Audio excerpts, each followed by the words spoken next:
don't think relations between Russia and Serbia are breaking down at this moment. President Vuçiq has not yet joined the sanctions against Russia. We'll see if he does that in coming days. He promised Senator Murphy during the senator's visit recently that something would be done in that direction within the next 60 days. The fact is that Putin has often used this analogy of Kosovo to Donbass and Luhansk. It's complete nonsense. I mean, Donetsk and Luhansk were never subjected to the kind of ethnic cleansing and homicidal mass murder that Kosovo was subjected to. They never had UN peacekeeping forces, and they never had a Security Council resolution 1244, which the Russians always like to cite, that promised a decision on political status, on final status. So the analogy is completely false and can't be used with any kind of intellectual integrity. But of course, Putin doesn't care about that.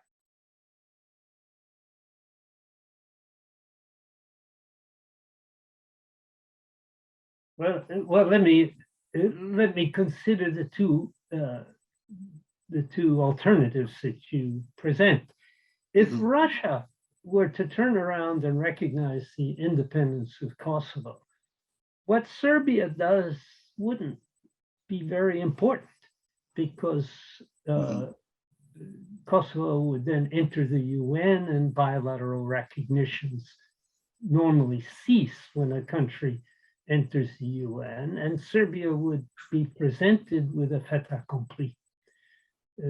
UN membership is the modern day symbol of an independent and sovereign state. So if Russia recognizes first, it's all over. If Serbia recognizes first, it's not all over. Why? Because Russia could still block UN membership for Kosovo, which depends on a positive recommendation in the Security Council. So, in a very real sense, Russian recognition is more important than Serbian recognition. Now, I don't see Russian recognition on the horizon. Intellectual consistency is of no significance to Mr. Putin.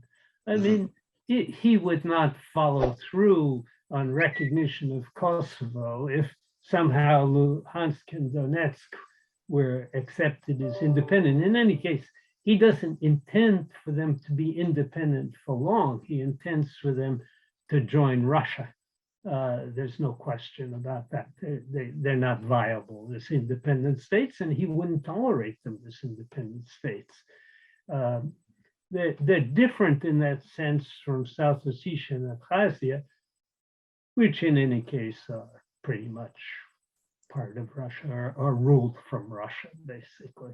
And that's what Putin is trying to do. He's trying to reconstruct this area of Russian rule with different arrangements with different satellites, but he intends to have lots of satellites, and he wanted all of Ukraine to be one of them. He lost that war, and now he's battling to have part of Ukraine, including Luhansk and Donetsk, as well as Crimea, be part of his satellites.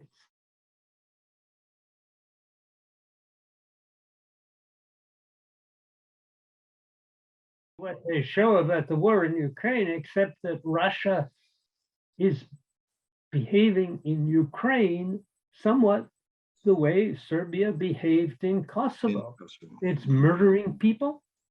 It's murdering large numbers of people. It's committing war crimes and crimes against humanity every single day. whether it's genocide or whether what happened in Kosovo is genocide or not is irrelevant. What's happening is criminal. And, you know, there can be no doubt about that to the non-lawyer.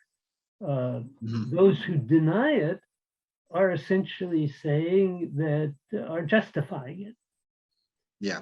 I don't know on what basis, but I suppose on the basis of mistreatment of those in Luhansk and Donetsk. But there's no evidence for serious mistreatment of Russian speakers in Luhansk and Donetsk before the 2014 Russian invasion. And even now, frankly, Russian speakers are defending Kharkiv from the Russian assault. Yeah. The people who defend Mariupol are people who speak Russian. It's outrageous for the Russians to compare the situation in any way with the situation in Kosovo. The only comparable thing is their own behavior with the Serbian behavior in Kosovo, which was also criminal.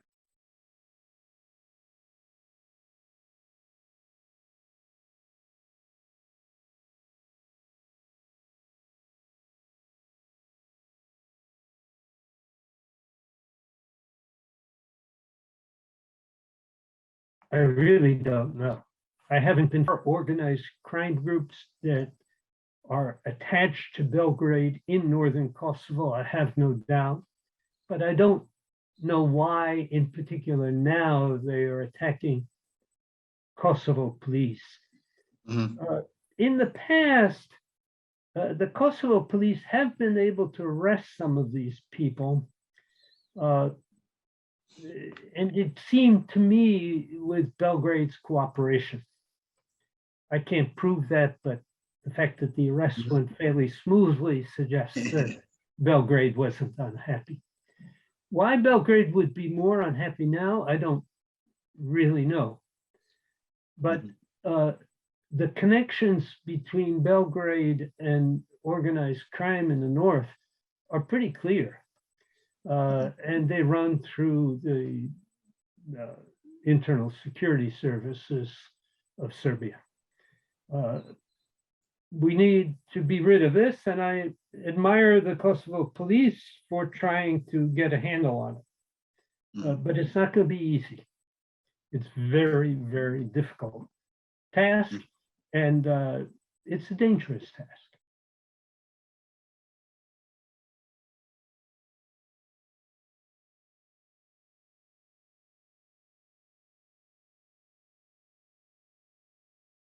I see Mr. Vuçiq as a chameleon.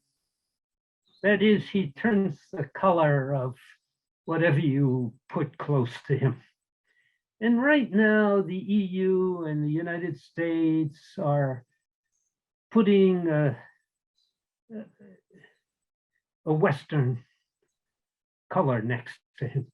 And they're saying you have to come on board with sanctions against Russia. Putin's invasion of Ukraine is not justifiable in any way.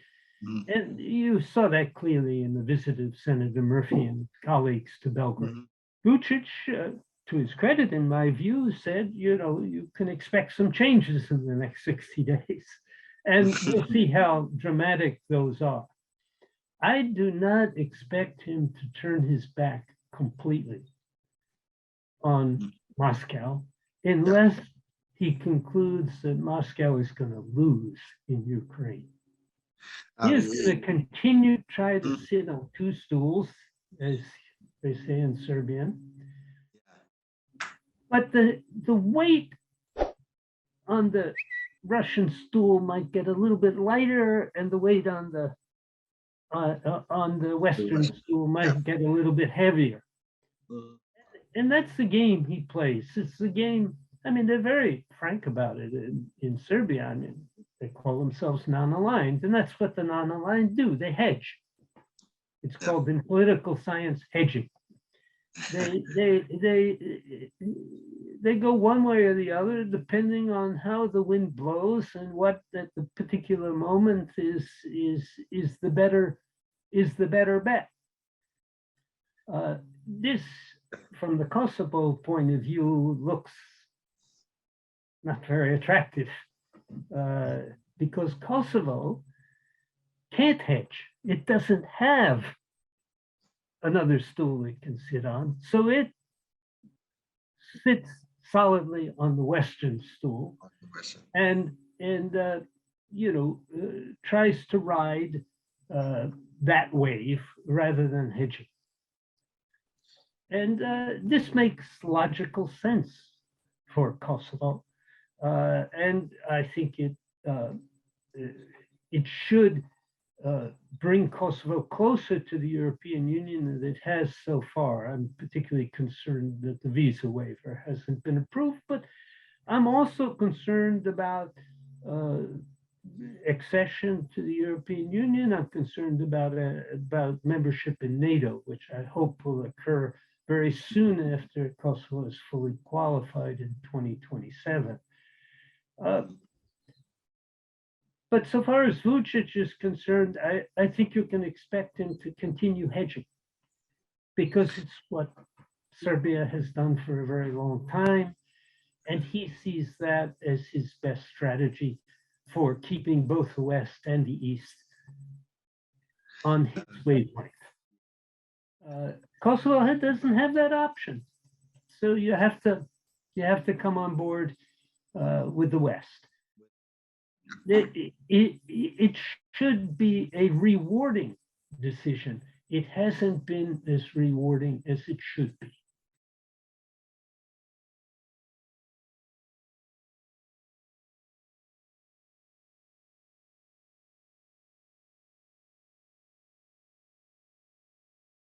I think the re-election of Macron is extremely important in that regard. Germany's shift away from Russia and towards support for Ukraine is very important as well. I do think that there should be a shift in the European Union towards support for liberal democracy in the Balkans. And liberal democracy, I would contrast not only with dictatorship as in Russia, but with ethnic nationalist norms as in Bosnia and Herzegovina. Now, Kosovo has fewer ethnic nationalist norms, and some of them I think are quite justifiable. But I do think that Kosovo needs to not only say the right things, but do the right things. And that means treating the Serbs of Kosovo properly under the rule of law, including recognizing the property of the monastery in Dečani, including winning the loyalty of the Kosovo Serb population.